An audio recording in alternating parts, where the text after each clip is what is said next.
Hi, I'm Dr. Bertice Berry, and I need to tell y'all a story. For some people, perspective can be changed just with new information. One day I was outside and it was overcast and gray, and I was like, oh, it's a really gray day. It's so gloomy and dreary. And my sister was like, don't say that. I was like, what are you talking about? She said, look again. She said, on days like this, you can not only see the color of the birds, you can see the details. And look at the outline of those trees. You wouldn't have noticed that if it weren't overcast. I've never seen an overcast day the same way since then. It just took a new perspective. But for some people, introducing new information is difficult. And so that's why I'm constantly saying clean your filter, because the filter is blocking the new information from getting there. Sometimes people get new information and they're so bogged down with prove it to me that they can't hear the information.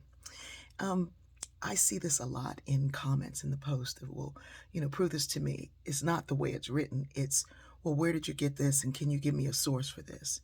You are literally typing that question in on a computer.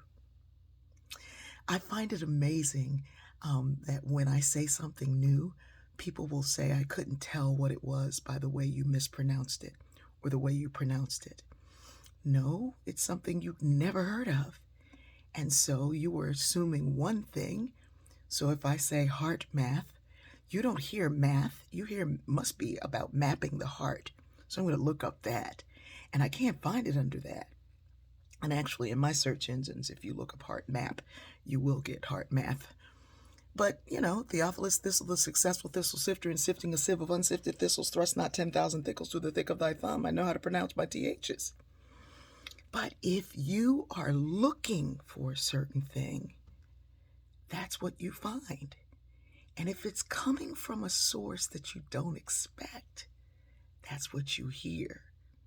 Rosa Parks was not a tired seamstress that just was too tired to get up off of a bus.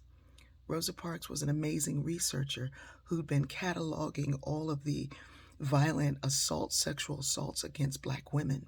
Because while everybody was accusing Black boys of whistling at white women, no one dared pay attention to all of these assaults against Black women, because we don't even like the sight of you, or let alone the smell of you. Why would we sexually assault you? But it happened over and over and over and over again.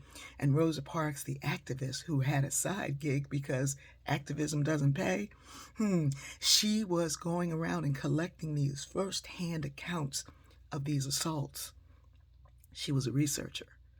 But if you've only heard that story one way, and you're only looking for it to be a certain thing, and you've got this idea placed in your head, and you can call it confirmation bias, unconscious bias, I call it internalized racism, you can't hear the new thing.